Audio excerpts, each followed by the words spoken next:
And so finally I got him all straightened out. It's about noontime. And at that point, I kept jumping him. He kind of lost interest in trying to keep track of me. And so he wasn't going too far. He'd go 200-300 yards, bed back down. And so I jumped him 3 times total. And then the last time,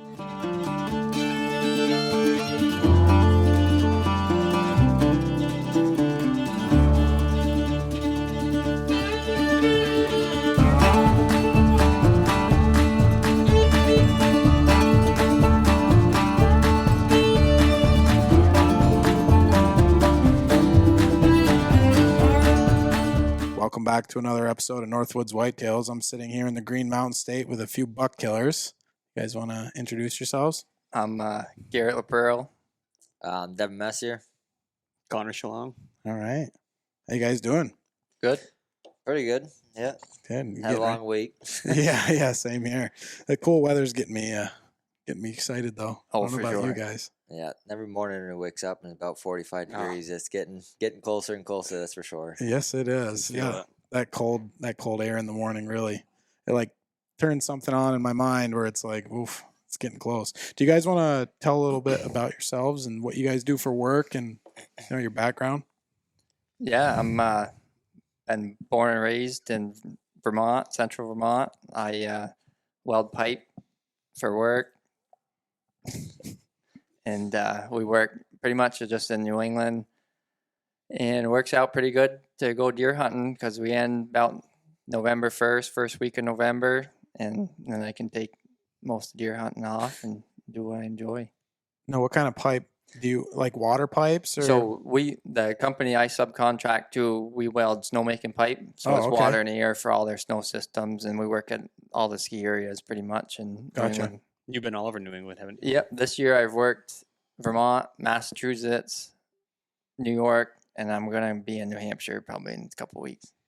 Everywhere but Maine. Do a little deer scouting along the way. Yeah. A lot of them ski areas, I guess you can't hunt, but boy, we see a pile of deer, and they're just about tame a lot of time. I know the videos you send me all the time. It seems like you can just about walk right up. Oh, for sure. Yeah, they're not bashful. And what do you do for work? I own my own concrete business, residential, putting concrete foundations, slabs, sidewalks, all sorts of stuff like that. Right. So this is your busy time of year, like we were kind of saying before. Yeah, I mean, it's stupid this time of year. Don't have really much time to think about anything, but it's getting to the wind down season to where I can start thinking about deer hunting a little bit more and get excited about it at least. Right, Yep. you know what's coming. Yeah, exactly. Everybody wants to get everything buttoned up for the fall. Oh, man. Scramble mode. I know I see it with plumbing. Like everybody's like, they want to be in by Thanksgiving. Right, no, for sure. Yeah. So how long have you guys been deer hunting? Been deer hunting since 2007. Started when I was 10. My dad got me into it, and a bunch of his buddies would all go up to northern New Hampshire. And there's about a group of 3 or 4 of them every year. Man, them guys were shooting big bucks. They were coming home. If they weren't 200 pounds, boy, they were close. And that really got the itch to get the big woods. Yep, that's cool. Mm-hmm. And what about you? First year I still went out, I shot my first doe when I was 8 over in New Hampshire for youth season. Ever since then, really got going after it and never stopped. Yep, that's cool. So you guys have been doing it your whole lives then? Yeah, absolutely. Would you guys primarily like call yourselves trackers or just opportunists, or like how do you guys like to hunt? So I'd say when I first started hunting, it was opportunist. But now, like when you guys come out with that first podcast there's been a bunch of them, but listening to the podcast over the last couple of years, it's really got me into the hunting the bigger woods and tracking. Last year went down to Massachusetts, and boy, got one finally. I got does and stuff tracking before in Vermont, but finally got a decent buck doing it, and boy, it lit a fire. It clicked. I'd say you did pretty good. Yeah. You got 3 good ones last year. Yeah. Do you want to tell your first tracking buck story? Yeah.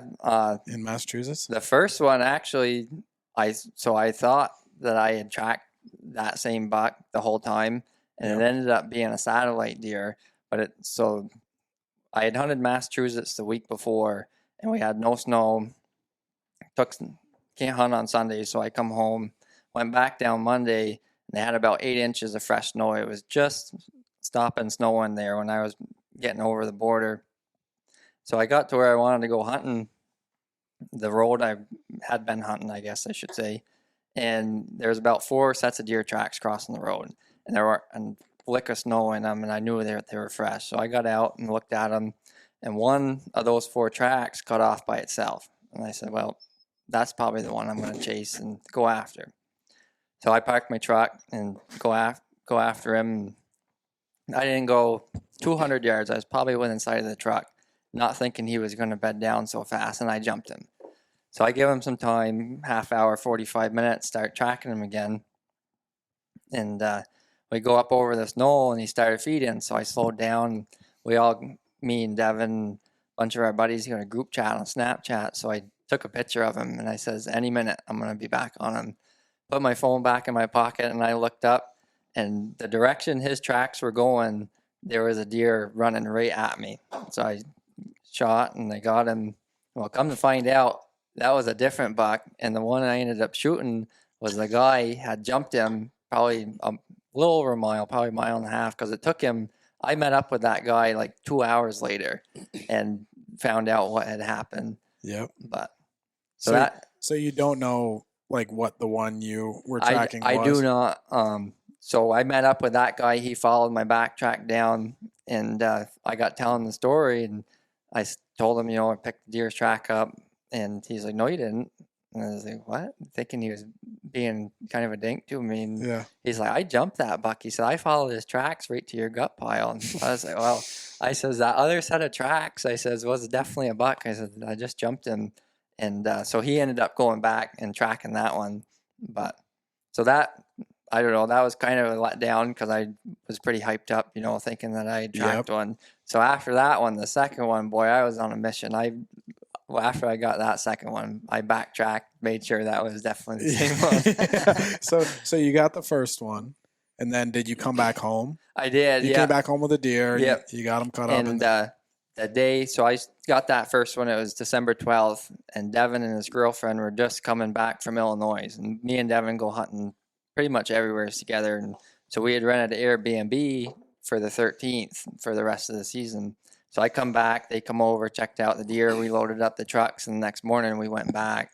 And I hunted with him for, I don't know what, week and a half. Yeah, it was all of that first week we hunted together. Yeah. We ended up jumping to what we thought was that buck that you ended up shooting. Yeah. That was the first week of muzzleloader. I ended up shooting him.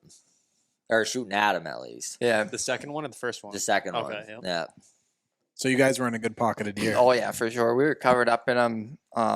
But a lot of them we were tracking, we were finding out they were either already shed bucks or does. Common. Yeah, they shed early last year. Yeah. So were you guys in a swamp? You said a swamp earlier. Yeah. So I think that's where a lot of the deer were last year with with no feed in the woods. Mm-hmm. I mean, it's kind of all they had. Yeah. A lot of moss last year, for sure. A lot of moss and a lot of the green stuff in the swamp. And I mean, I think that's a big learning lesson for, me at least, because I don't think I've ever seen a year with that little of mass crop in the years that I've been hunting. But I'm sure it happens every so often, and the next time it does, I know where to go. Right. And that's down in the swamp, because that's everybody that I've talked to that was successful last year. It was in a swamp of some sorts. Yeah, It seemed like we got a pile of snow, and it seemed like the does were headed for better ground, and the bucks were staying put. They didn't want to do anything but stay where they were at and feed. And they found them areas with the feed, and they didn't want to leave them. It's almost like the calendar was ahead a couple months for with the no feed. Yeah, it's almost like the deer are acting like how they would usually act in January or February.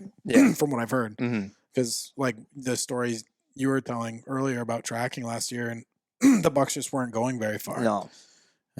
So you want to tell the second buck? Yeah. So that second one, me and Devin were hunting together for that next week, and we finally decided to split up. We just weren't on the bucks, and figured if we split up and got some better intel, we'd have a better chance of getting another one. So Devin did some research on Onyx, found this spot that looked good. So I drove around and dropped him off, and I went to a different spot that day. and met up with him that night. And he said, man, he said, we got to go there tomorrow. He said, there's a pile of deer in there. And he says, they're just a lot of feed. And he said, they don't seem to be wanting to leave. So the next day I did the same thing, went around, dropped him off. I left actually from the place we were staying, walked out the back door. It butted up to a bunch of state land. And it was early in the morning. I jumped a deer walking in, wasn't quite sure what it was. And anyways, kept to the plan, went into that swamp, and I jumped this buck.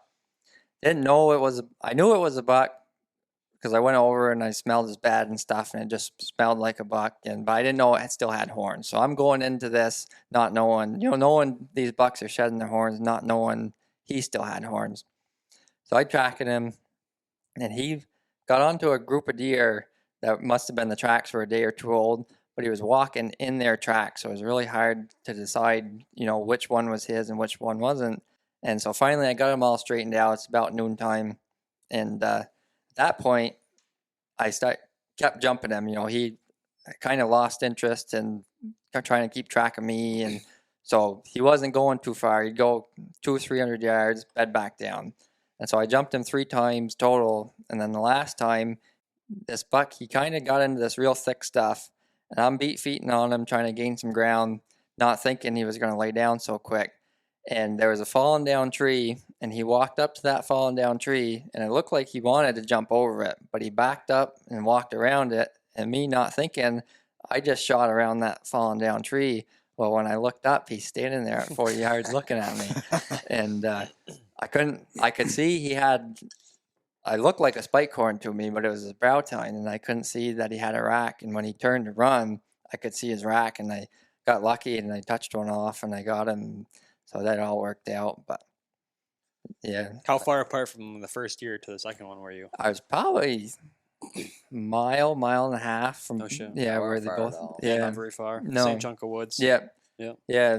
One was on one side of this old road, so down where we were in Mass, they got a bunch of them 4th class roads kind of deal like we got up here that the locals and the Vermonters all drive out, and think nothing of it. And so pretty much that was all that was separating that chunk of woods. And when I was driving in that first week down there, of course, I was getting there half hour before daylight, 15 minutes probably before daylight. And I was always seeing deer cross right there. Didn't really think too much of it. It's just trying to figure out where they were going from there. But it just seemed to be a good transition spot for him. That's where you cut his track. Yep. No kidding. They were both very nice deer. Mm-hmm. What did they weigh? So the first one weighed 132. And the second one was 124. Neither one of them had an ounce of fat on them. Wow, light deer. Yeah. Now, both have beautiful racks. People listening can't see them, obviously, but did you score either of them? I did not. They're both like probably around the 110, the 115 mark. Yeah. Yeah, that second one, he probably doesn't score quite up so well. He's not. Yeah. He's wide, but he's not super tall. Missing a brow, but that other that's a beauty. Yeah. Well, I have a feeling you're going to be headed back to Massachusetts. Oh, yeah, for sure, yeah. I got the itch now. Yeah. Oh, it's fun down there late season, especially if they still have their antlers. Oh, for sure. Finally gets a little bit of snow down there, too. It's a lot of fun. Yeah, and I think a lot of guys are done. Yeah. A lot of guys are done hunting. Yeah. Now, Devin, I heard you go out of state a lot. You go out Midwest and do a lot of bow hunting. Yep. Go out to usually Illinois and Indiana and hunt quite a bit. And go out there for usually the first couple of weeks in November, hit the prime rut, and usually do pretty well out there. Last year I didn't do too good. I only shot a small 10, but you got to take what you can get. That's for sure. Yeah. It's funny to hear that small 10 as a Vermonter. There's no such thing. Yeah. Now, how do you go about hunting out there? Do you stay in your truck? Do you camp? Do you get a room? We have a camp full of guys out there. There's 16 of us that go out every year, and it's same group. All Vermonters? Yep. There's a couple guys from New Hampshire, but pretty much all Vermonters. Yeah. You guys hammer them pretty good out there? Yeah, we usually do pretty well. Most of the time, everybody fills their tag for the most part. Whether it's a small 6 or a 150-inch 10, you never know what you're going to get. Right. So what are you guys setting up in? Like travel corridors or what?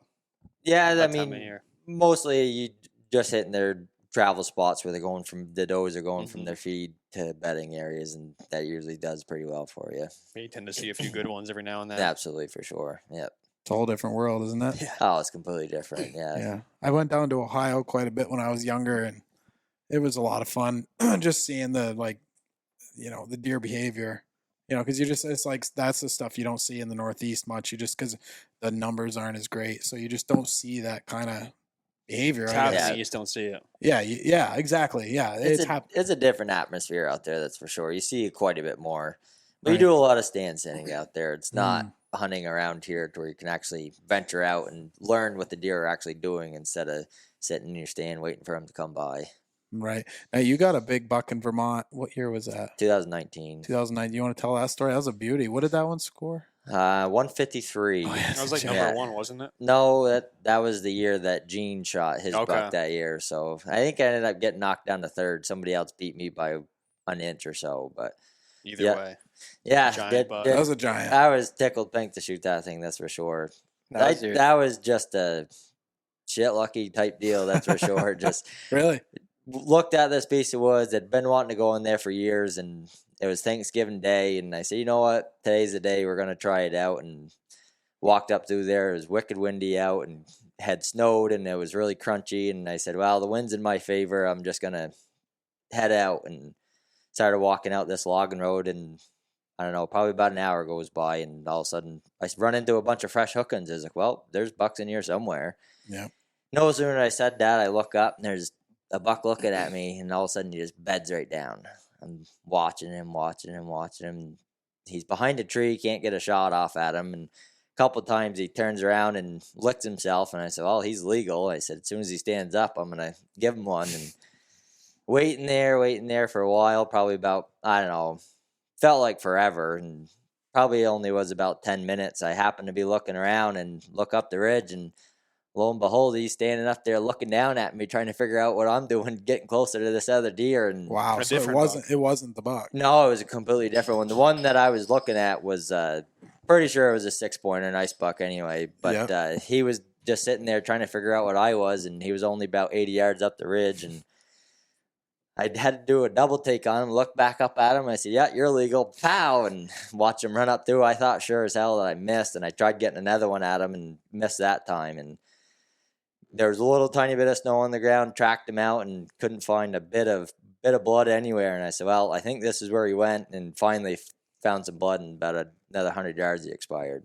Wow. Yeah, I was pretty pumped when I walked up to him. I was like, woof. I was like, you have a lot more than I thought you had on you. Did you know about the deer? No, not at all. They just, like I said, shit lucky, just walked into the woods. And Did people come out of the woodwork that knew about him or pictures of him? there was only one guy that I knew had pictures of him, No and kidding. he actually, the night I'd shot him, I actually ended up hanging him up here at Garrets, and he wanted to come see him because he had a bunch of pictures of him during bow season. Really? But he could never catch up to him, and he said all of a sudden he just vanished. Yeah. He said never see him again, moved to a different chunk of woods. Wow. Yeah. That's a special deer. Yeah. I mean, Yeah. in this Yeah, area. that'll be the buck of a lifetime in Vermont, that's Oh, for yeah. sure. They come by I won't that shoot day. another one like that. 153. Yeah. Yeah. How many points did he have? 14. 14. Yeah. How many 150s did you get that year? I shot another 153 inch, 153 and 3/4 in Illinois with my bow. And then I shot a 227 pound 7-pointer in Ohio. Wow. And then I shot a small basket rack 9-pointer in Indiana. There was 5 that year. I'm missing one somewhere, but I can't remember exactly where That's that a good one was. year. Yeah. That's a wicked Wow. year. Yeah, I had a smoke every year, that's for sure.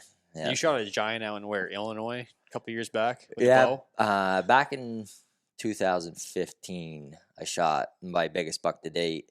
It was 168 and 3/8, and that's still hard to beat. I haven't even gotten pictures of one like that in a while. So it's Really? it's Bow hunting? Yeah, it's all bow. That's all I do out there is mostly bow hunt. They do have their shotgun seasons, but they're 3 days long, and for some reason that season just always dies down. Really? They just The never deer seem- feel the pressure. That, or I think they're in their pre-phase of the prime rut. They switch back over. They kind of calm down for a couple of days, and Huh.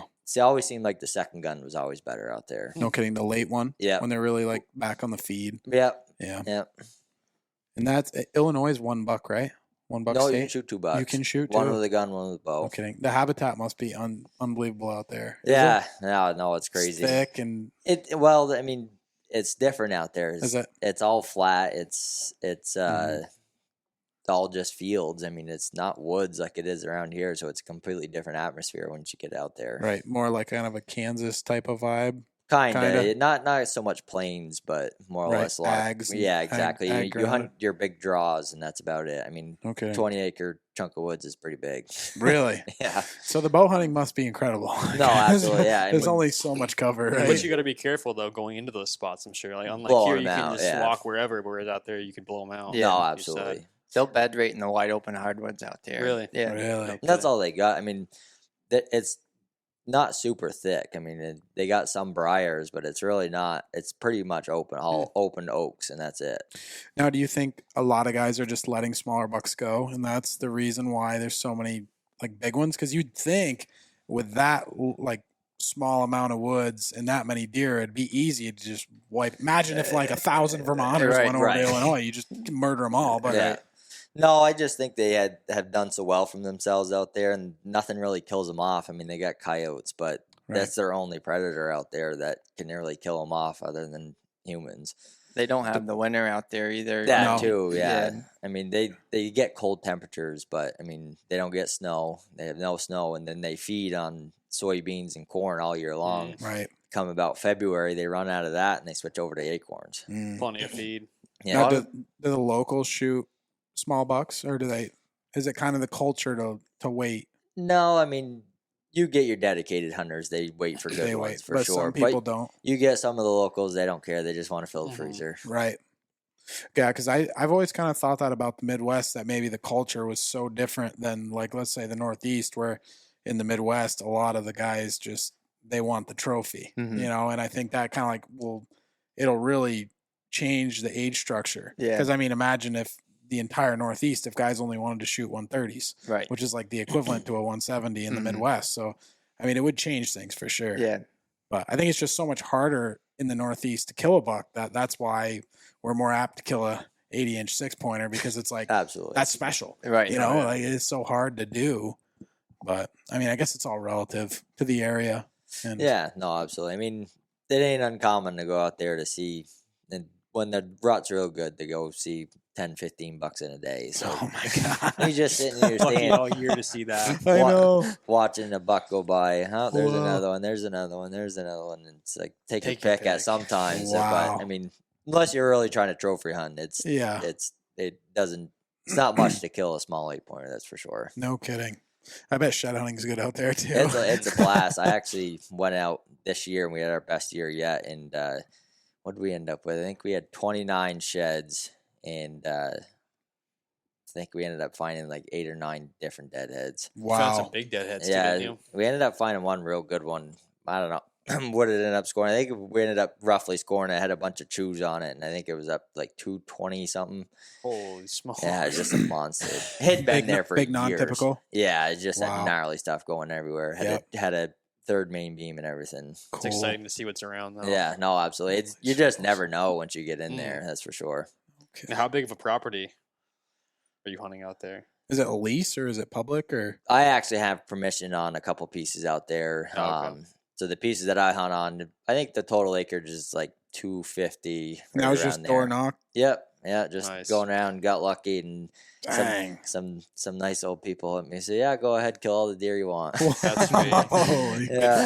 Yeah. Wow. It's pretty hard to do though, that's for sure. But like, did you go out there in the summertime and just ride around knocking on doors? Or? No, I mean, I've been going out there for 10 years, so I know the area pretty well. You used to guide out there, didn't you? Yeah, I guided when I was 17, 18 years old back in 2013 and 14. I guided for a couple of years for an outfitter that was there, so I know the area very well. No kidding. So you had your foot in the door a little bit. Yeah, absolutely, for sure. Oh shit. That sounds like fun though. No. I'd like the older I get, the more I want to kind of experience some of that like crazy bow hunting, because I love to bow hunt. Mm-hmm. I just the bow hunting up in a lot of the country that I hunt is just so poor. Yeah. Yeah. You know, I mean, you can get into good stuff in September in New Hampshire if you're right on top of them, but if you're not, it's not that great. Yeah. Now, you killed a beauty last year, Garrett, in Vermont. Do you want to kind of run through with your bow? Yeah. You want to kind of run through that whole story? And I'm sure the listeners, if they saw the picture of the buck, they'd recognize it because it was making the rounds last year. So the story with that buck started back in 2020, and I think I was at work that day, just getting done work, and my old man called me and said he just shot a buck with his muzzleloader. So I dropped what I was doing and I run up there, and we had snow, but it was hot and it's raining a little bit, so we're losing snow fast. And so he's got good blood, and I get up there and we're tracking it, and we keep jumping this deer, and he don't get around too good, to really dog him down and get after him. So this buck, he keeps bedded down. He sees us coming, and they had logged there 7-8 years ago probably. So it's thick, and it's nasty, tough going. So we never ended up catching up with him, and I had to work the next day. So Devin ended up going up with my old man, and they looked for him. Of course, by that point we'd run out of snow, and so I think that was the first weekend of muzzleloader season. So me and my old man, we spent the rest of muzzleloader season in Vermont that year, just up there kind of looking for the deer, thinking that, he probably didn't make it, not knowing really what was going on. And so anyways, the 15th of December that year, we get a trail camera picture of that buck. And so that was kind of reassuring, knowing that he was alive, but not knowing he was going to make it through the winter. So I'm still kind of having a little bit of doubt going into 2021.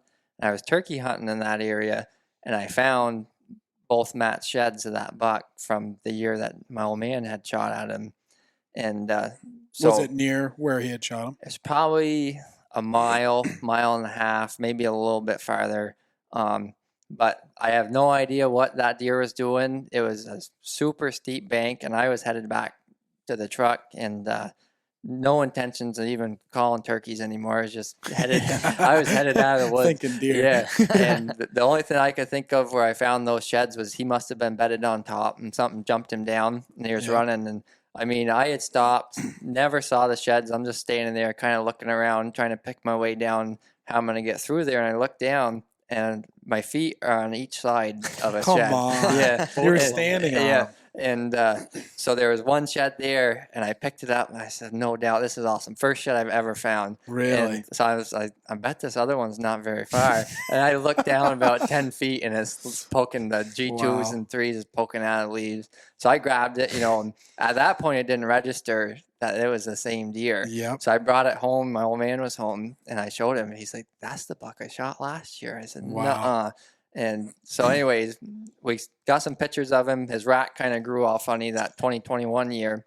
And I ended up shooting another buck in a different area with my rifle, so I couldn't muzzleloader hunt. Well, that buck was pretty regular where we were hunting up until the end of October. And then he kind of ventured off. Well, when he come back muzzleloader hunting, we were getting pictures of him almost every day, but he was broke off on one side. He only had his right side left. His left side was completely broke off. And he had like a 3-inch stub on his main beam.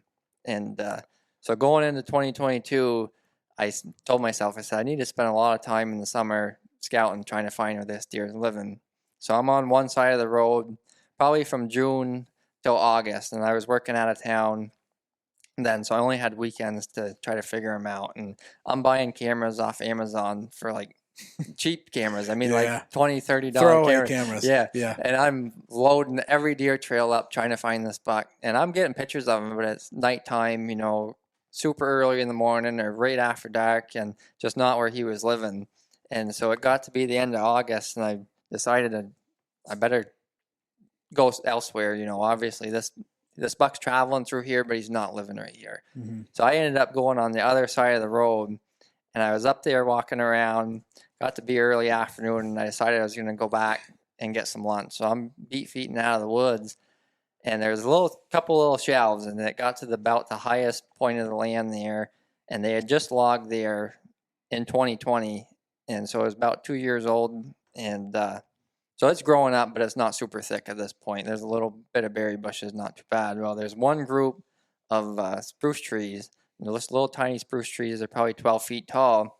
And I'm standing in that spot looking at that, and I said, if I was a deer, that's where I would be. And so I no sooner thought that to myself, and I saw him. He stood up out of his bed, and he walked off. He didn't know what I was, but he knew I shouldn't be there. And so I walked over there, and I found his bed, and it was indented in the ground probably 3-4 inches. I mean, you could just tell it was down to bare dirt. Everything else was leaves around it. You could tell he was using it just about every day. So I put a camera in there, and I put 3 or 4 cameras around that spot, trying to figure out if he was using it a bunch, how he was getting in and out of there. And so that was like the end of August. It was like the 28th, somewhere around there, I guess. And so I went back first weekend in September, and I checked that camera, and I had like 6,000 pictures of him. And every single day he was in that bed. 6,000. Yeah, it was Unreal. Tremendous amount of pictures. The most pictures I'd ever had on one card pull. You like put it right on his bed. Yeah, of an actual deer, not leaves and stuff That's going around. awesome. And it was cool to see because the wind direction would change. He would come in and lay down, and all of a sudden he'd be there for a couple hours, and the wind direction must have changed, and he would stand up, look around, and lay a different direction. And so anyways, so I got pictures of him in that spot until the 12th of September. And that was the last picture I had of him in velvet. I got a picture of him on a different camera on the 14th with no velvet. But once he shed his velvet, he never went back to that bed. So in my mind, I'm thinking that bed's still where I need to be sitting. Kind of forgot about all those other cameras. So the first weekend in October rolls around, and I had gotten sick that week prior to that bow season. I think it started on a Saturday last year. And I was sicker than a dog. It was all I could do to walk into the woods. And stomach bug or something? Yeah, just had a wicked fever. Couldn't get enough sleep. Didn't feel good. Yep. So I sat up there that Saturday. Didn't see a deer. I sat there all day. Got down. Went back home. I knew it was a spot where a bunch of does were going. So I'm going to go up there and just see if I can see a deer. And it was a little less of a walk to get in there. So I went up there. I ended up getting a doe that Sunday. And took care of her that night, got ready to go back to work for the week. And that next Saturday, I went back, hunted that bed, and I only sat there till about 9 o'clock. And I remembered that those other cameras were up there. So I went up there and I checked one, and I had a daylight picture of him at 8:30 in the morning on September 29th. And me and Devin, a couple of our other buddies, got a group chat on Snapchat, and I texted them guys, and they says, this is where, if I'm going to kill him, this is where it's going to be, and this is where I'm going to spend the rest of the season. So, of course, I'm still not feeling very good. And so I mosey my way back to the truck, go home, get my climber, and I go right back there. And that's all I can do just to walk in there and with my climber on. And so I get up in there, and I'm sitting that night, and I heard a deer walking that night, but it was out of sight and just could faintly hear it walking around me. And so that next morning, I'm sitting there. And I got to be like 7:30, 7:45, and of course I'm not feeling good that day. And I'm sitting there, kind of got my head down, and I hear a twig snap, and I look behind me, and there he is at 30 yards. Oh, and of smokes. Course, behind me is the thickest part. And did you feel better at that point? Well, yeah. So when I saw him, I was feeling pretty good. Yeah. And so I get up and I get my bow. For whatever reason, that buck, he had stopped in the one opening that I had, and it wasn't a super big hole, but I could see pretty much his whole rib cage. And I think that really, because I was excited, man. I was shaking. Yeah. I think that made me really concentrate on making a good shot and not so worried about how big he was. And so I shot him, and he took 2 bounds, and he kind of just stood there looking around like, what just happened? And he freaking piled up to like 40 yards. Wow. Yeah. That's a giant for Vermont with a bow. You said it scored 123? 123, yeah. He's giant. With a wicked flyer off the G2. Yeah. Big old flyer off the G2 on the right side. I called wicked. For the deer. I mean, the deer just tipped over. I'm calling my old man. Devin was hunting, and I called him. He picked up. He's all right, I'm getting down on my way. And another one of my buddies come up. Man, it was pretty special just having my buddies and my old man come up. And that definitely topped it. Those are the best memories. Yeah. The recovery of the big deer. Yeah. Did you ever see where your old man hit him? I didn't. So the funny thing with that buck, and I give my old man a hard time, I didn't know it at the time before I killed him, but when I killed him, his right front foot, his toe was missing on one side, and I joked with my old man. I said, "I bet that's where you shot him." You shot his toe. No, I think he shot it in the brisket because when he had shot him, he had come flying by my father chasing a doe, and Dad just kind of picked up and shot. I mean, normally when you shoot them in the brisket, they do bleed quite a bit. And beginning, yeah, not a bunch, but enough to make you think, to Mm-hmm. get your hopes up, I guess. And that's what happened. He bled pretty good for 100, 200 yards, but then it was pretty well clotted up and not much going on. And I think that's where he shot him, but I looked for a scar on him and I could never find a scar or nothing. But his antlers grew funny the next year. They did, yep. But then on the 2 years after he shot him, they went back. Yep, they went back to normal. But he had that big flyer. I wonder if that had something to do with Right. it. But what did he weigh during bow season? I shot him on October 9th. He weighed 196. Wow. Wow. So I brought him to Rodney Elmer's to Yep. report him. Yep. And of course, I don't know that much about deer, and I'm talking to Rodney, and I'm kind of bummed, that I'm obviously happy with the deer, but I'm kind of bummed he didn't quite make that 200. And Rodney was telling me, I never had heard this before, but he said on average from like mid-September till they start to rut, he said a deer will gain 7 pounds a week. And then once the rut starts, he said on average they'll lose that. He says, so you shot a 200-pound deer. He said, he's just trying to make me feel better. but that's cool. something to think about too. I've never they heard are that. feeding a lot for this. I've never heard Makes- that. That's interesting. They're makes kind of sense. packing it on purpose for the rut. Yeah, he's a beauty. Yeah, Yeah, wicked no, buck. I was tickled pink with him. I mean, you couldn't ask for better. He'll be hunting. hard to beat with Yeah, the bow for in sure. Vermont. Yeah, especially Central Wicked. Vermont. I mean, they just don't grow like that man. around here. No, it's special. Now, I had thought that was a New Hampshire buck from the picture. Yeah. I just assumed. Yeah. You see a guy from Central Vermont with a good deer, you would just think it's New Hampshire. Right. No, absolutely. But yeah, what a You giant. chased some big ones around New Hampshire I last year, did. too, didn't you? Yeah, so this is a story that might help some other people there. And I wish I had listened to myself when it happened. So I was hunting this area in New Hampshire and just running into people left and right. Couldn't get away from people and Riggs Park where I wanted to go. And, so anyways, I got home, frickin' talking to Devin about what I want to do. Of course, we go hunting everywhere he goes hunting, I go hunting, vice versa, pretty much. And so I'm looking on the map and I find the spot that looks pretty good. Not many access places to get in there. So I told Devin, I said, that's where I'm going to go tomorrow. And if there's not any rigs there, it's probably a good sign, there's not too many people in there. There's only one good spot to access that chunk of woods. And I looked it up on Onyx. It's like 40-something thousand acres of land to the other. And then there's another road on the backside. Big piece. Yeah. So I got in there and right off the bat, I mean, I'm probably not even half mile from the truck, picked up a decent track, and it wasn't a giant by any means. And probably 150 pounder. But I said, this deer is going to probably take me into more deer. I'm going to figure out where they're transitioning. So I get on this deer's track and he takes me from the bottom to the very top. And it's all, how New Hampshire's got them great big rocks. And over the years, they've fallen down and they got big holes and craters. Well, he took me through all that crap. And we get on the top and the snow was a little bit old at that point. We didn't get good snow in New Hampshire last year. And anyways, his track was probably at least all of a day old.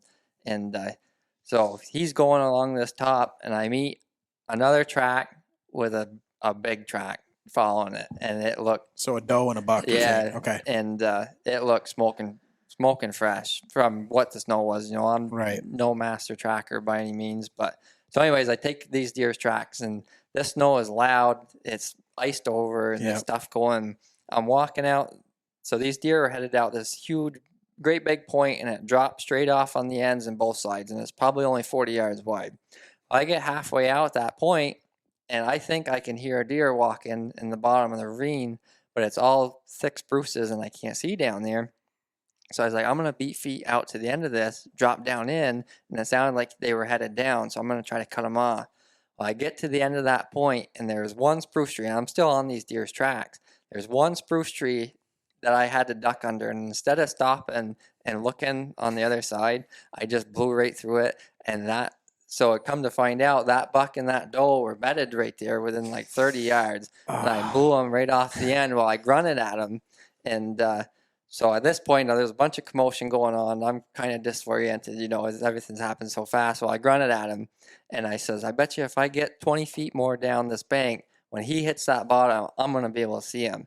So they're still going down, and so I started walking down that bank, and a third deer took off. At this point, I don't know that buck was the one that went to the left. Yep. So I'm sitting there, and I can see that bottom pretty good, and I can't hear those deer anymore. And I didn't see him come out, and I didn't see him go up the other side. But I said, you just need to sit here, stay put. And I said, if that one on the right was the buck, and then somehow they got mixed in with another deer, he's going to come back and you're going to get a shot. Well, I didn't. That lasted about 2 minutes. and I patience level 0. And I had went to check out what that third deer was. Well, when I had done that, come to find out, that buck had left that doe to that grunt and was coming back up the knoll. So I went over to look at that third deer track, found out that it was a small track, not the same buck. And I went back, and where I was standing, I blew that buck off the knoll. He was almost right where I was standing. And it's a hard lesson. And the snow was old. I mean, it was, at that point, it was probably a week old snow, and they got in a barnyard of deer tracks, and it took me, by the time they got there, I kind of got back close to them, I thought. It took me a couple hours to sort them out, and I ended up, once I figured them out, man, I was like, you always hear like Larry Benoit talking about running through the woods. Well, boy, I was freaking motoring and trying to catch up. Yeah, it was getting late. It was like 3:30, 3:45. Did he split from the doe at that time? He did. He finally he left the doe, big one, and so he ended up shooting straight back on top to where I originally was. Of course, I am all but running up this mountain trying to get back, and he's not giving me any sort of indication he's going to lay back down. He's not feeding unless he did in that barnyard, and I just didn't pick it up when I was trying to sort tracks out. Well, it got to be, I don't know, probably 20 minutes before dark, and I'm still motoring, and I jumped him off the top of that knoll just about where he was before. And I give up on him at that point. Just not enough time to go track him, and I spent probably the next 4 or 5 days in there trying to figure him out, and I think he decided to find a new place to hang out. He got sick of you real quick. I never found his fresh track, and what I should have done that next day was I should have got right back on his old ones and figured out where he was going. But then it got hot, and it started raining, and we lost snow like 3 days after that, and I just couldn't figure out where he had went. And Yeah, no, when you were telling that story, I mean, when you're in the heat of the moment, and things are coming unglued, it's so hard to be patient. For sure. When you're tracking. And I think that's something that, I mean, everybody struggles with. 5 minutes feels like half hour. Gosh. Like, especially if you're anything, like, I'm assuming all of us, like, we don't like to sit still, right? So when you're on a buck track and you got the adrenaline going and you only can imagine what this thing's got for headgear and you're up in some wild place as it is, it's like everything's kind of, it's really tough. But I think sometimes when you're getting those barnyards, or when you think you're in close to one with a doe, you're better off just hanging tight and picking your head up. I've been successful a few times doing that, but I think it comes with a lot of experiences like that. Oh, for sure. I think a lot of people get in barnyards and they put their head straight down and they try to figure them out, whereas sometimes they're right there.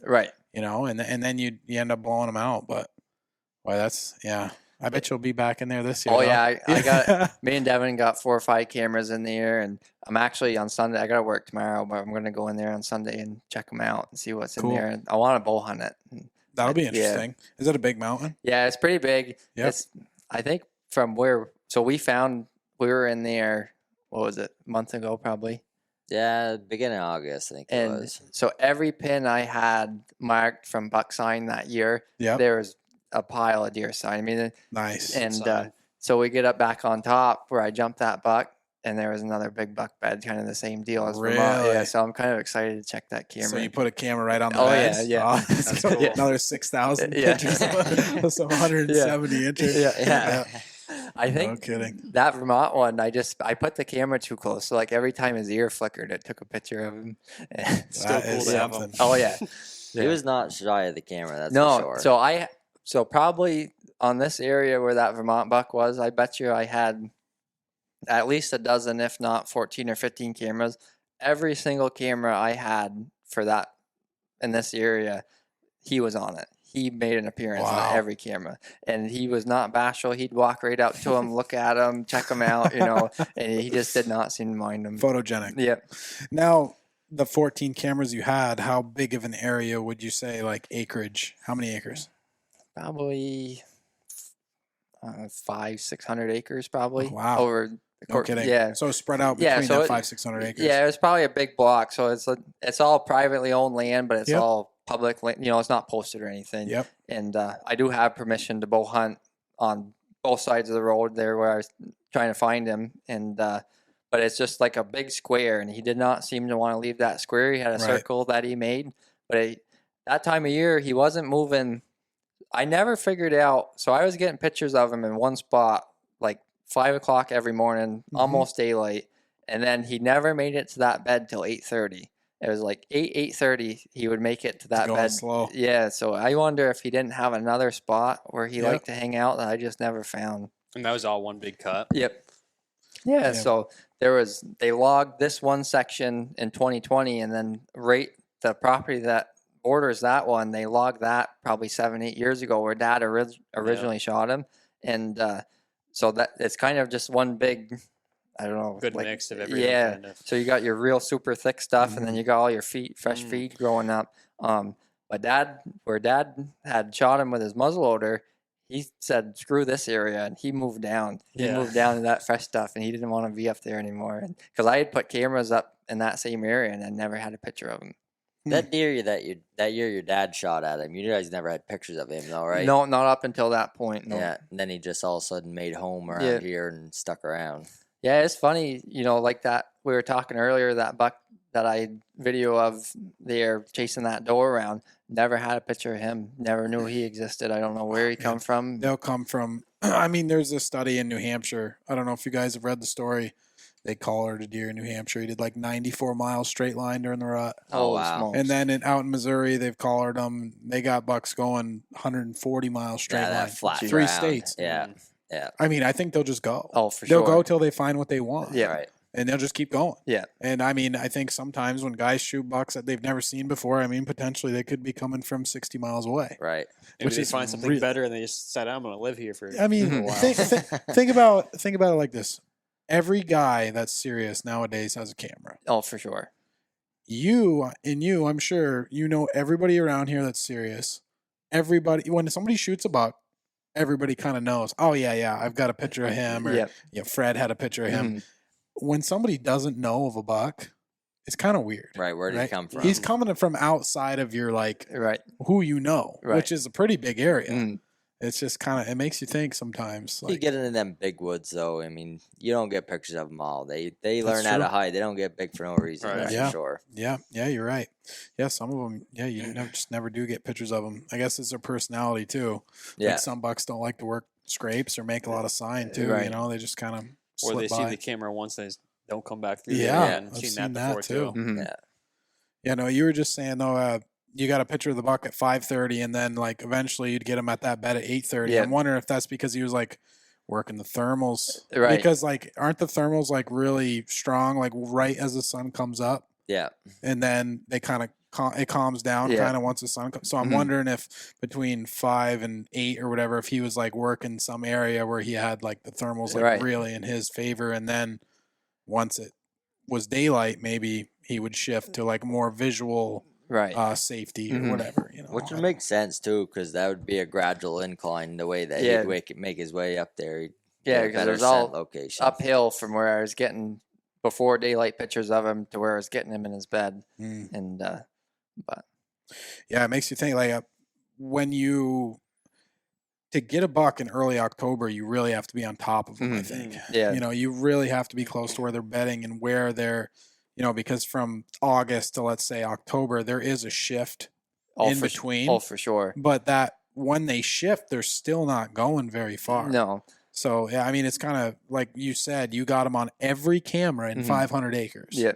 It makes you think that like it makes me think anyways, like all the times that I've been hunting for a buck early October and I don't get him on any camera. Well, it's probably because he's in one little section Right. and he's just not Not leaving. moving. Out of Yeah. the game. He's just right in that little pocket. I think green rubs are so important Yeah. early October. Yeah, and I in think September too. Yeah. I think the summertime scouting plays a big role in shooting, nice bucks or any bucks at all, in early October. You got to figure out where they're living, where they're transitioning. summertime. Yeah, for sure. And that's something that I have a hard time just finding the time to go do, and Yeah. try to make the time. But, if you can find a nice buck in September time, late August, September, you're going to have a pretty good chance of getting On the shot opener, on. you Yeah. think? Yep.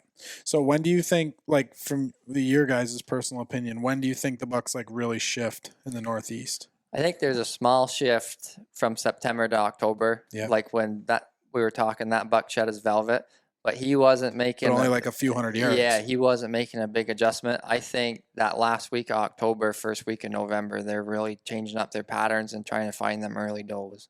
They're just searching. Yeah, once those temperatures really start dropping down, they seem to start venturing out a little bit more and expanding the area, see who's around.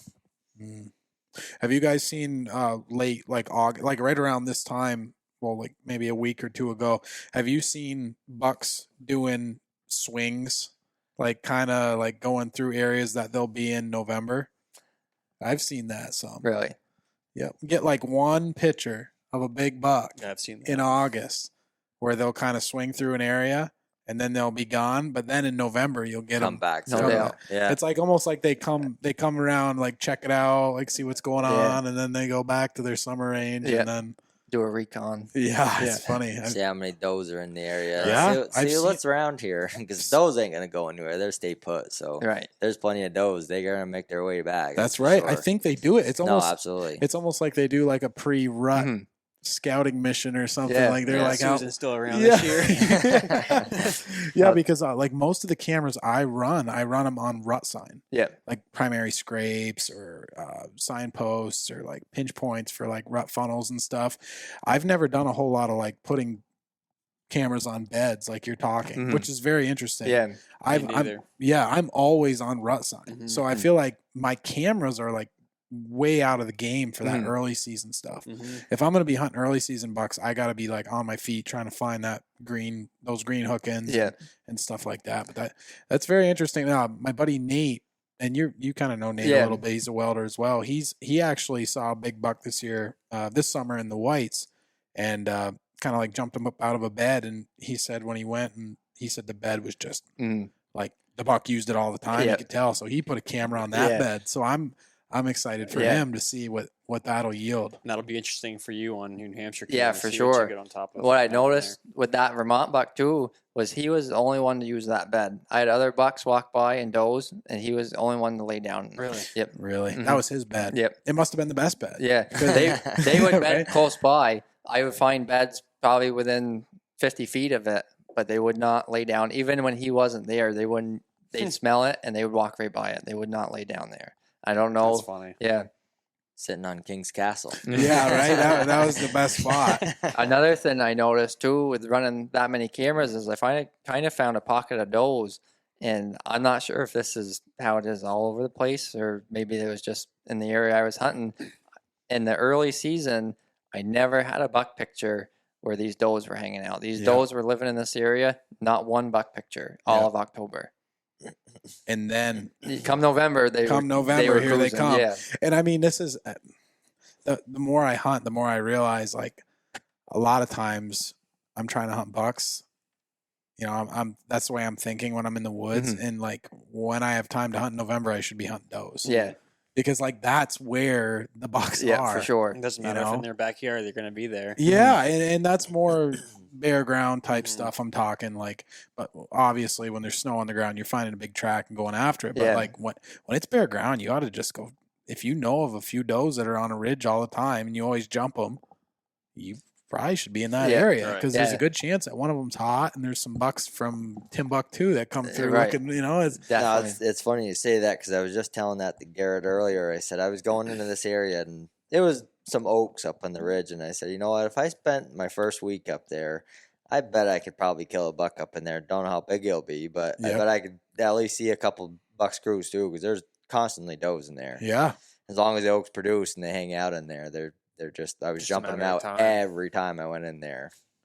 Yeah, it's funny. Like the serious hunters that like target bucks early season, I feel like they struggle during the rut Oh, for sure. because those guys are like super keyed in on like buck sign and like good bedding and stuff like that. But then during the rut, the bucks are like Yeah, on top of does, and like the guys wearing the orange hats and the overalls Right. sitting on a stump, they're cranking the big buck Right. because Shooting them. they're in the spots where all the deer are. Mhm. Right, You they're know, seeing doe every day. you get hung up on a spot, Yeah. you know, and you're getting all sorts of pictures in October and you think it's going to be the same in November and it's not. I mean, like if you are rifle hunting in the Northeast, if you're hunting big buck sign that's not super fresh, you're probably way out of the game. Yeah. When you're like screwed. When me and Devin were in Massachusetts, boy, we didn't waste any time. We'd go look in an area. We'd split up, try to cover as much ground as we could, and if the deer weren't there, we weren't wasting time. You know, we were trying to get right on the deer. Fresh sign. Yeah, and fresh sign, and there was so much snow down there. Anywhere a buck was feeding, if they still had horns on their head, you could tell. You could tell. And you weren't there when there was bare ground; it was just all snow. So the first week I was there from the 5th to the 10th. I think I hunted that first week. Of shotgun, right? Yeah, and I should have killed a buck. Same place I killed that first one. I mean, almost in the same exact spot. I was walking up through and I frickin' come into cell phone service and my phone went off. And so I was right at the height of the land just about. And I look at my phone, put it in my pocket, and I kind of just do a quick glance, you know, as to what's around me.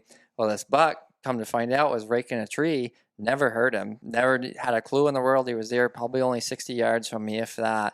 And I started taking a couple of steps. He blew at me and took off. And as fast as I could pick my gun up, you know, and he was gone. So that kind of bit me in the butt there. But you made up for it. Yeah. You tagged out. I was his personal dragger last year. Let's just say. I mean, I was pretty good at dragging last year. That's for sure. awesome. Have to return the favor this year. Yeah. Now, last year in that deep snow when you were hunting down there, did you notice that the deer were very pocketed?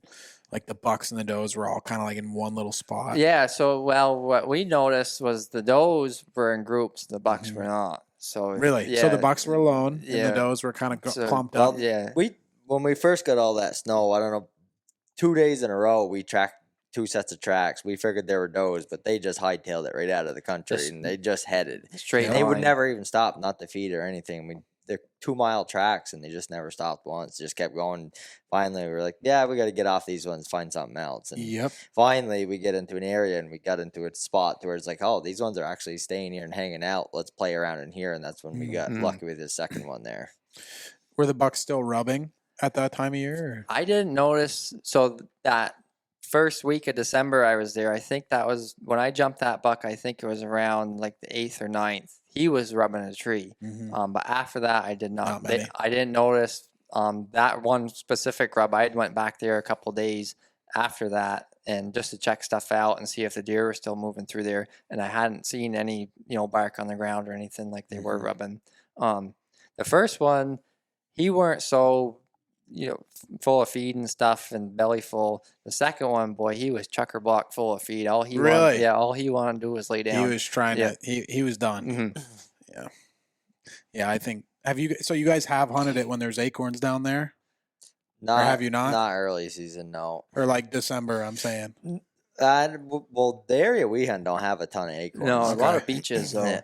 Yeah, because I love Massachusetts when there's acorns. Yeah, It was loaded. 1 year in Oh acorn my years. gosh. It's insane. We Shrubs everywhere. The last couple of days of the trip that we had went out there, we tried a different spot. Well, I tried a different spot and went on the backside. I mean, it's straight up the whole way, and I was like, why not? Let's just see what's up there. And walked all the way up to the top, didn't cut a track, and I said, the heck with this. Walked all the way to the bottom. There's a ton of acorns all over the place. They're roll your ankle on the dang things. Get back down to the bottom, 4 deer just barely walked down through. So, well, they're hanging out down low, but I'm sure it's a group of does, that's for sure. That was one thing that I noticed, that we had both noticed, that late season in December, the bucks seem to hang out by themselves when you're tracking anyway. They just find one lone track, you're probably going to walk onto a buck. You find 2 sets of tracks, you might as well forget about it. It's more than likely a couple does. Yep, no kidding. Yeah. Oh, that's a good thing to pick up on. Do you guys have any good double teaming stories, or like stories of like deer that you guys have killed together or anything like that? The one we just barely started hunting together a lot the last 2 years, being side by side just to see if we can't kill one together. And the only time we've come close was the one that we think he hit his second buck in Mass last year. Really? We were headed down out of the woods, said, it's getting late in the day. We're just going to work our way back to the truck. Hadn't cut a good track all day. And finally we get to one spot and looking at the bed, and we're like, well, it's kind of old, but it's the freshest we've seen all day. We had like 2 hours a day. Yeah, it was left. like 2:00 in the afternoon. We've been walking all day. Finally cut his track and Said, "What the hell? Why not? Let's just take it." And we got onto him. The thing, he bedded down probably in 400 yards, bedded down like 5 or 6 times. It's like, we're getting closer and closer. We just got to keep after him and finally catching up to him. And finally, the track's getting really fresh. It's like, oh, he's right here somewhere. He's not going to be too far. And finally get up to the last rise, and we're both looking at a spruce patch. He's looking at it. Don't see him. He's done this like 6 or 7 times. He'd bed down. He's like, well, he's not here. And we take one more step, and there he goes, dashes down through. And I let one flicker at him and never touched him a bit. But that was the only experience that we've had together so Double far. teaming. Yeah. Well, you guys you'll get some. Yeah. I bet. You know. No, for sure. Well, didn't you track a buck out in Illinois with Buck Russell a couple years ago with your bow? in Indiana, Let's hear it. A big one. that big 8-pointer. I remember Well, seeing a picture of some snow on the ground. That wasn't. I wasn't tracking it Okay. out, but I mean, I was tracking a deer out, and I was sure it was a doe. It was the last day of bow season in Indiana, and I was just walking around. I said, "I'm going to bring out the Vermont me out here and just start tracking them out." I said, "Why not?" And I'm looking at this thing, and she's about 80 yards away. Of course, I got my bow in my hand, and I'm like, "Nah, that's way too far to be trying to take a crack at a doe." And I get walking down through and watched her for probably about 10, 15 minutes. And I hear a limb break behind me and turned around. There's a buck walking dead away from me. He's like, huh. Turned around, clicked him real quick. He was at 45 yards on a steady walk. And I said, might as well try it. And let one flicker and ended up catching him one. And he ended up lacing him open and ran. All of a sudden, he just went booking up through the woods. And I tracked him or ran right after him to see kind of where he'd went because we were losing snow pretty quick. And he bedded right down. I was like, what the hell just happened here? Something's funky going on. No idea it hit him. I thought the arrow sailed right over his back. And I happened to watch him for probably 15, 20 minutes and got looking around. Well, I see a blood trail that goes right to him. I was like, I must have hit him. I said, well, I'll just wait here for a minute and see if he'll stand up. At this point, I'm at 30 yards. And finally, he stands up. Get him to stand up. I said, yeah, right there, 30 yards, shot right underneath him. Oh, my gosh. And that was the second shot. Got it right underneath him. He went 5 yards and laid right back down. And He was hurting. yeah, when he stood up that second time, I could see on his rear end that he had a big blood spot. I was like, well, I did hit him, but not in the best spot. But he's hurting pretty good. And bedding down 5 yards, I knew he weren't going to make too much longer. I'm pretty sure I clipped his artery in the back there. So then I'm just doing the slow poke and finally expired him. No kidding. Yep. Pretty cool way of getting them though. Out Yeah, there. no, for sure. The bow especially. Different, that's for sure. Yeah. Right. I don't know about you guys, but I've always thought about like late October in Vermont, sometimes the mountains, they'll get some snow. Yeah. I've always thought, That'd like, be I awesome. just go up there, get up high in the mountains and just get on a big buck track. Because I know some of the bucks that I've tracked in New Hampshire, that late October, early November time, they just don't go far. No. Like that is like the time to track. If And like you're you on there right there. you hear the guys in northern Maine talk about it. They're like, come up first week. Because Yep. if we get snow, that is the time to track. And boy, As long I as they mean, know you're not on them, then you're good to go. I Not mean, spooking them. I look back at some of the bucks. Yeah, you're totally right. I look back at some of the bucks that I've killed tracking, and I mean, a few of them I really could have killed with my bow. Mm-hmm. I don't know about drawing, Yeah. but I was close enough to shoot them with the bow. Yeah. And it's like, you know, especially on those peaks. Oh yeah. I mean, You're on those normally pretty peaks. close and you Yeah, catch I up to mean, them when there. you're in those spruces, you're like right there. Be wild. That But would be so fun. I think the biggest thing with that would be more or less is if you can get them when they're not bedded down looking at you. Yeah. Because, I mean, you got to get them while they're still in their feeding. timing. Yeah, exactly. You got to time it perfect. Or like Exactly. get them with dough right They're there. sitting there. They're looking on their backtrack. They're going Yeah. to see you coming from a mile away. Yeah. Once they see you, you're done. Yeah. Good luck catching them again. Yeah. I mean, But you ever wonder, you know, if you jump a buck and he never really gets a good look at you, I think lots of times they get curious as to what you are. Come they might back. they They might do not come let you back. get close to them, but lots of times they'll stand there and look back. Yeah. That's try to figure out that one last time before they really get out of dodge. I like your mask Well, that buck was- there. It sounded yeah. like he stood there and Mhm. looked at you for a Yeah, second. because I know he heard me coming. Man, I was making some noise Yeah. going through that brush, and in one thing, like you're talking about that, a buck that I've been hunting for a few years now, I missed him in 2020. Dino. Oh yeah. Connor Dino. knows the buck well. yeah, One of the only bucks I've ever named. it's a funny story. I told it on another podcast, but I'll tell it again. I was coming down off the ridge, and I was on the buck's track. I saw the buck get up. He ran down over the bank, kind of quartering to me, which I thought was strange. I couldn't get a shot. It was quick. He was like 100 yards down over the bank for me. I was trying to figure it out. I went down. I was looking at his bed, and I was like, why did he run like quartering back to me? So strange. And my father-in-law was in the same piece of woods with me, and I got a hold of him. I was like, where are you at? He's like, oh, I just came through a little swamp. I'm kind of like rounding out the north end of this ridge. And I was like looking at my map, and I was like, oh, the swamp's right there. The buck was bedded. I was like, oh, okay. It's kind of piecing it together. Yeah. The buck saw my father-in-law, Justin, coming through that swamp. No doubt. So he was watching that swamp. I was up above him. I just got to see A glimpse of him getting up and running away from Justin. So I was like, Justin, meet me, so-and-so. I'm kind of standing over by this bed, and we'll give this buck some time, and we'll go and we'll chase him. We'll track him, double team him. And so Justin comes up over the hill, and I'm like, yeah, that buck was just right over there on that bed. He was watching the swamp, and he ran down over the bank. I was like, I'm going to have a sandwich, and, we'll stand here for a while, and then we'll go track him. I'm sitting there. I'm like halfway through my sandwich. And I look, and the buck comes back up over the hill right to his bed. I'm like, oh, my God, there he is. I pull up. I shoot. I miss him. Muzzleloader, of course. And the buck, he's gone. But moral of the story, Justin wasn't tracking that deer. That buck was just bedded there watching that swamp, saw Justin coming through, bailed down over the bank, came back 20 minutes later. Because he liked that bed. Right. See if he was still there or not. He was happy with that bed. Yeah. Right. He won.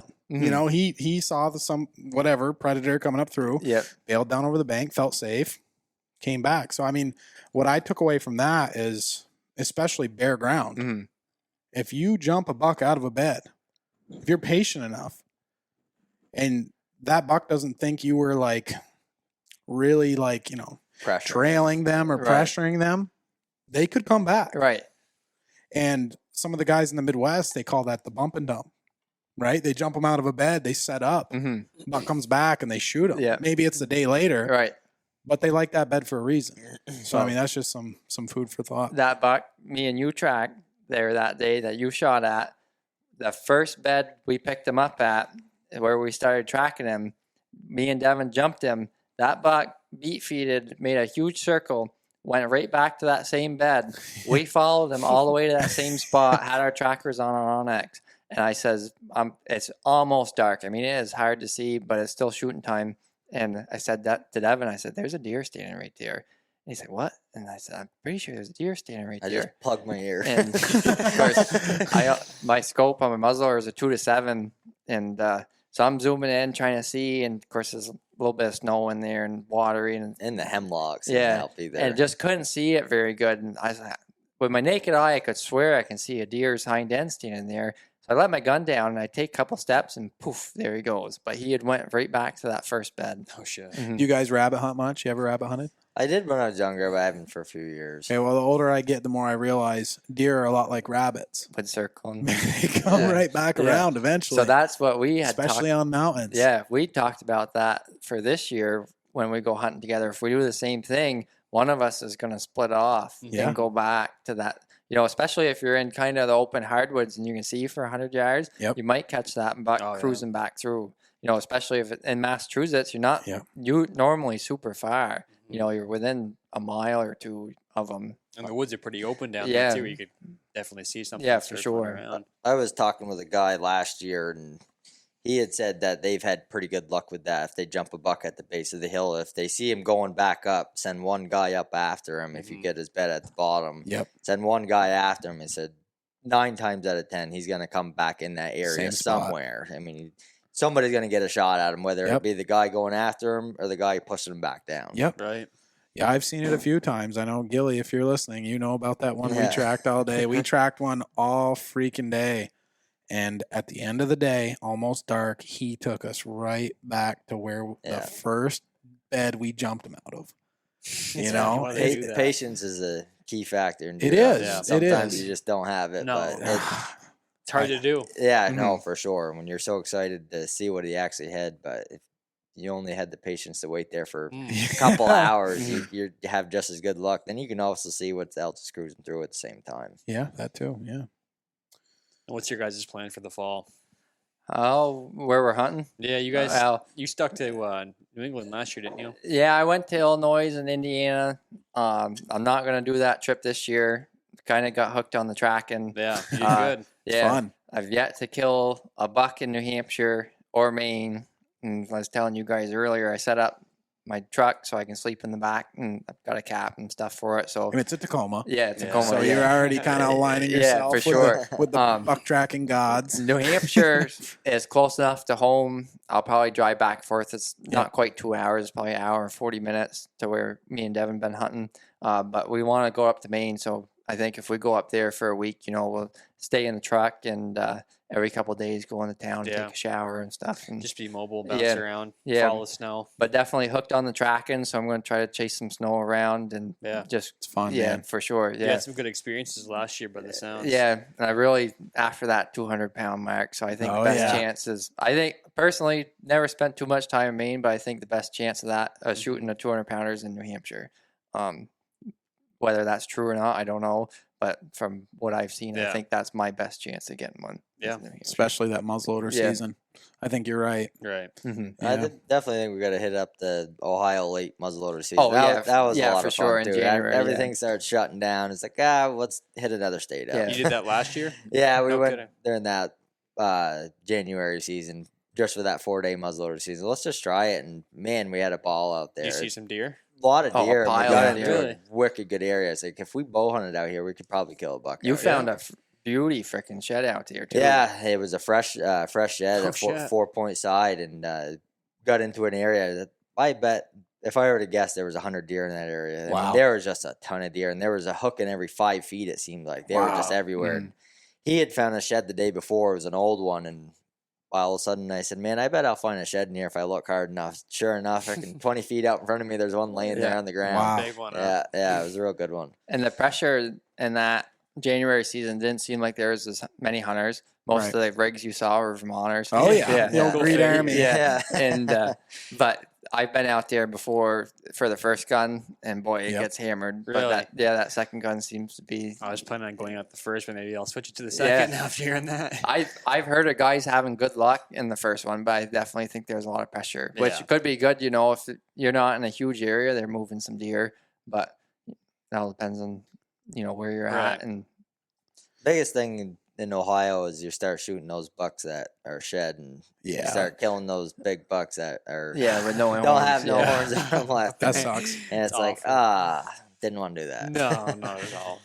They did away with that for a while. I thought they State land, yeah. and then I think they brought it back. What did Did they they? shorten the season up? Well, so they did away with shooting does in January. It Oh. was bucks only, Right. and then I think they brought that back. I could be mistaken, but I'm pretty sure that. No, I have a good Ohio January story. I used to go down. My buddy Mike and his dad Ben. I used to go down with them. There was this farm that would do weekly leases. Mhm. It was like 700 acres. Yeah. Big, huge block of timber, and they would do weekly leases from the first day of bow right to that January season. So tons of pressure, but there was a bunch of big pieces around it that only a couple guys hunted. So Mhm. it was pretty good. And I was younger, and I didn't really know a whole lot about like baiting deer, but I guess down there, guys bait the heck out of deer, Oh Yeah. yeah. especially January. Yeah. And this one year, it was wicked cold down there that January season, and no feed. All the acorns were kind of gone. There wasn't many to begin with, and it was like 10 below zero. And I remember this one time I was way back. We called it the back 40, this way back piece in this farm that we could hunt. And I was back there, and it was like 10 o'clock in the morning, and I was getting hungry, so I pulled out a bag of beef jerky, and opened that bag of beef jerky, and I'm sitting there eating it. 10 minutes later, 20 doe come running in. I'm You're like, the back. holy crap! Well, I didn't like put two and two Register, together. yeah. I didn't register. It's like, holy crap! Covered up with deer. Put the beef jerky bag behind me, behind the tree, and I'm kind of like waiting. No bucks, nothing. I'm like, okay. But my buddy Ben, he had a corn pile by the camp, and he had put a game camera on it, and it was not far from camp. And we checked that camera the last day we were there, and there was big bucks on it all the time on that's that corn crazy. pile. But after, down the road, a few years down the road, I kind of, put it together that all those deer, that 20 deer that came into it was to me opening that plastic bag. Yeah. No, If I would have known any better, I'd be Yeah. opening plastic bags everywhere. That's better than a grunt call out there in January. Right. Holy crap. Get the bag out there. Dude, I shake had it no around. idea. I was out there in the back 40 thinking I was hunting a friggin' rub line in January. I was probably 16, 15. No, But that was like this February. I ended up going down. I had a terrible year last year. I couldn't kill nothing, it seemed like. And one last hoorah and get into February, and me and the old lady went down to Jersey, and you can bait deer down there. And we put out a bunch of feed and finally found a spot where it seemed to be pretty decent and get down there. And the last day of the hunt, or second to last day, we get down through and baited up a new spot, and a buck ended up coming through the next morning. And that's actually the deer I ended up proposing my fiance to. no kidding. Yeah, ended up working out pretty good. I was supposed to do it in November, but it never worked out. So you shot the deer Yeah. and you proposed when you were walking up on it? Or? So I shot it. She was in a different area. Could see it laying there dead about 40 yards from the stand. And I went and propped it all up and told her to help me come It was a find buck? it. Yeah, it was Nice. It was a 3-point side. Never grew the other side. Oh, there, okay. there was no pedicle or anything. Well, inbred Yeah. New Jersey buck. I said, yeah, perfect. This will do. Perfect. I said, it's Yep. not on a nice buck out in Illinois, but this will Hey. have to do the trick. It's a thought that counts, Yeah, right? exactly. And she said yes. Yeah, hang around? yeah, Yeah, absolutely. congratulations. Yeah. Congratulations. Yeah, ring was on and everything. Yeah, that's awesome. Yeah. Good thing she didn't grab a hold of the horn I and know, start right? playing Ripping around. around. Yeah. The way that it was positioned, if she would have held it just right, it would come right off. So Boy. luckily she see it when she walked up to That is it. a redneck proposal Yeah, if no I've ever kidding, heard it, huh? Wow. You guys went That all over is the place great. last year, then, huh? Yeah, I think I hunted 9 states last year. Holy Wow. Yeah. Yeah. One thing I want to touch on real quick is you guys are both younger guys and you both own your own businesses. That is super important. I think that To do what you like. to you do gotta- what you like, you got to be able to have the time to do it. Yeah, sure. no, time management is definitely key for sure. It's tough, like we're touching base on the early season scouting. It's hard. Devin works 6-7 days a week. I come work out of town all week long, come back home, and the local guys want me to do work. So it's really hard to find the time to figure out them early bucks. But boy, come November, all that hard work pays off, Yeah, oh, and yeah. you got 6-7 weeks to just nonstop and go deer hunting. Yeah. Man, it's Right. awesome. Sucks at the time, but it pays off. in the Yeah, end. for No, sure. absolutely. It's hard to get, it's hard to locate them, but Do your quick homework. yeah, and once it the works snow out. comes, if you got time to just constantly dog them big bucks, especially in New Hampshire and Maine and stuff, I think it'll work Yeah. out. The And with time your is experience, key. you guys know what to look for Yeah. when you're out there looking. So Mhm. I'd Yeah. rather work 7 days a week all summer and have Oh, the for fall sure. off No, than, Yeah. absolutely. than have the summers to scout all Yeah. week. Yeah, yeah. 7 months out of the year working 7 days a week really ain't too bad. No. Not yeah. when you have November. Right, No. exactly. Right. Man, yeah. And we've That's been key. up to Maine a couple times in New Hampshire. I think we're in pretty good shape going into deer hunting. I think we'll be onto the deer. If not, it's always good to scout some new areas too. Yeah. Well, you I'd did say pretty so. well last year. Yeah. New areas. So Right. you could do it again this Yeah. year. Well, I heard in one of your guys' podcasts you were talking about getting a woodsman and shooting the biggest buck of your life. Yeah. Well, I just bought a woodsman. Oh, there you go. I'm hoping, Hey, yeah. you're due, Yeah. man. You're due. Yeah. Devin just bought one too, so hopefully we can Nice. double up. Yeah. Oh, that's what are you right, guys very shooting for nice. powder? So I got a 50 caliber and Yeah. I shoot 110 grains. Okay. And he bought a 45 caliber. But you guys got Yep. 2 of them, didn't you? Or you did? I only got one. Okay. He ordered 2. Gotcha. So I bought one and then ordered another one. Well, the order never ended up coming through, so I only ended up with the one. But I ended Gotcha. up getting the 45. Yep. Nice. Yep. That's what I have. I have you have a 45 too, don't 45 you? too, Yeah. yeah. I shoot 120 pounds of blackhorn Yeah. with a 225 grain saboted bullet. Yep. Yep. Nice. It's lethal. Mhm. They do. So It really cranks them hard. I had a hard time getting, so I ordered some bullets from Woodsman, and I should have emailed them about it. But they haven't shown up yet, and I Yep. was getting kind of worried. So I had a CVA Optima, and boy, nothing wrong with that gun. It shoots awesome. So I was shooting 270 grains out of that power belt, Yep. and boy, that Woodsman loves that. And Really? Yeah, it Oh, no shoots kidding. that freaking good. Nice. Good. And so I think I'm gonna stick to that. And Yep. a couple of deer I got last year, boy, there was a lot of brush in the way, and it blew through them like nothing. Cool. Yeah. So Well, if you got a recipe, stick Yeah. to it. yeah, Right, for no, sure. absolutely. If it ain't broke, Don't fix don't it. fix it. Right. No, exactly. I'm hoping them Woodsman bullets show up here pretty quick. I'm Have you sure guys they ever will. tried shooting the pellets with them or Just a powder. Blackhorn. Yeah. When That's I what switched, everybody says. It just I is powder. switched to Blackhorn before I got to Woodman, and there was a big difference when I switched to Blackhorn with my bone collector. I had a bone collector I shot a few bucks with, and it was such a night and day difference. I mean, with the Pyrex powder or the blocks or whatever those pellets. things were pellets. Yeah. They just wouldn't bleed. Yeah. They wouldn't bleed worth a damn, and it just seemed like no penetration, and it's not getting the velocity. it wasn't getting the velocity. But once I switched to the Blackhorn, it was a whole nother ball game. Yeah, boy, the juice Blackhorn out of it rocks you pretty good. Oh, it does, especially the old 45 with no scope. Yeah. You know you're shooting it. Yeah. You know you're shooting it. But now, this is something I wanted to ask you guys. So I've been back and forth on putting a peep on that Woodsman. Just I like the idea of the peep hunting in bad weather. Carries so nice, too. Yeah. Do you think the peep would gain you more deer in bad weather or cost you more deer? Because like that one of those Massachusetts bucks, I couldn't see his horns, and I bet without a scope I wouldn't have been able to see. So I've been constantly taking the scope off, putting the peep back on, taking the peep off, putting the scope back on. I think it's area dependent. It seems like it is, and I would tell you, go with what you're confident in, because that for me it's confidence is everything. You know, if I was more confident with a slingshot, I'd bring the slingshot. Right. You know, it's just. It's whatever you feel like you're more dangerous with. Yeah. And I mean, I've killed a deer with the Woodman at probably 120 to 140 yard range. I was a buck that my buddy Gilly had shot first, and then I had finished him way up across his cut, and just didn't even really think, just pulled up, put the bead on the shoulder, squeeze it off, and I got him. Yep. But I mean, I had ordered this year. I'd ordered a small pair of binoculars, and I think I'm actually going to start running those when I right carry on my your peeps. chest. Yeah, right on my chest. A guy that for Northwoods Whitetails, John Wright.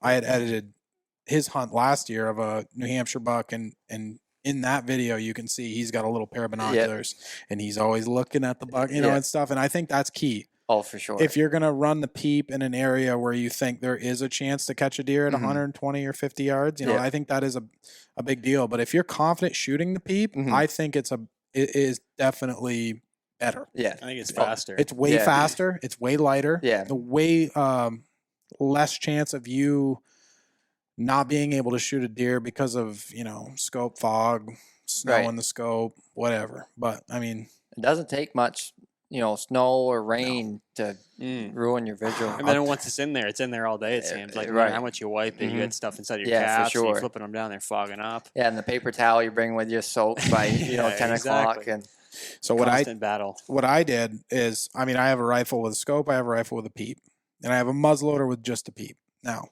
And I only muzzleload hunt with the peep. But I got a Ruger 1022. I've always had one, and you can get a Williams peep sight for the 1022. Yep. And when I'm gonna just shoot for fun, I shoot that Ruger 1022 with a peep, and I think that really helps build confidence. Oh, for sure. And we were talking about that, rolling a tire down the bank. So just getting used to it. Yeah, and I think it's, if you grew up rabbit hunting, squirrel hunting with open sights like I did, a peep's second nature. If you can shoot, you can shoot. And I think it is tracking. I think you can't go wrong with it. Right. But at the end of the day, you get a quick shot off, and I think it's way less thinking involved when it's a peep. Yeah. Because when you go into a scope, it's like you're going into a whole nother world. Oh, for sure. But I'm always worried about catching them in like the open hardwoods, but it just seems like you never catch them in the open hardwoods. It's always in the thick. Not a lot. But at the end of the day, I think it boils down to what are you confident with? Right. If you're more confident with the scope, you better bring the scope. Right. If you're confident in the peep, you're going to do good with the peep. But tracking, like from a lot of videos and the few experiences I had, seems like a lot of times them bucks, you jump when you're tracking, you're within 100 yards of them. Oh, yeah. So if you can shoot a peep good at 100 yards or less, I think that's probably the way to go, and that's probably the way I'll end up going. But I just been so back and forth on it, Right, and I think you got to take the leap of faith, because another thing too you have to think about is you're not going to get everyone, no matter what you're carrying. Right. So you got to kind of take the pros and cons of each one, and you're not going to get them all anyway. Right. So what one's going to benefit you most at the end of the day. Right. Boys, this was good. Yeah, this was a for great sure. podcast. Yeah. Gets you excited. Oh my Almost gosh, there. I won't sleep tonight. A couple more weeks. Oh Yeah. man, I'm gonna try for a bear this weekend. I'm Oh, gonna that'd be be out in the woods. awesome. Yeah, I'm gonna try. I was talking to Connor about it. I really want to get a bear in the freezer, Mm-hmm. turn it all into burger. Yeah. My wife and I eat a ton of burgers, so like tacos, lasagna, whatever, pasta. I think it would just be good to put a bear in the freezer, take a little pressure off the deer season, Yeah. maybe shoot a doe or two, and then go tracking. That's Yeah. right. Mm-hmm. And, because like a lot of years, it seems like I start tracking and I don't have anything in the freezer, Mm-hmm. and you don't really hunt good, Right. Right. when you're worried about meat. Yeah. But yeah, guys, thank you. Yeah, well, Yeah, thank no, you. absolutely. Yeah. Appreciate it. All right, guys. Well, Had a good luck blast. this year. Yeah, Yeah, you you too. as We'll well. get you on again. Hopefully, This was we'll good. have some more stories this fall. Yeah, I'm looking forward to see what you Absolutely. guys put together this year. Yeah. All right, boys. We'll see you on the next one.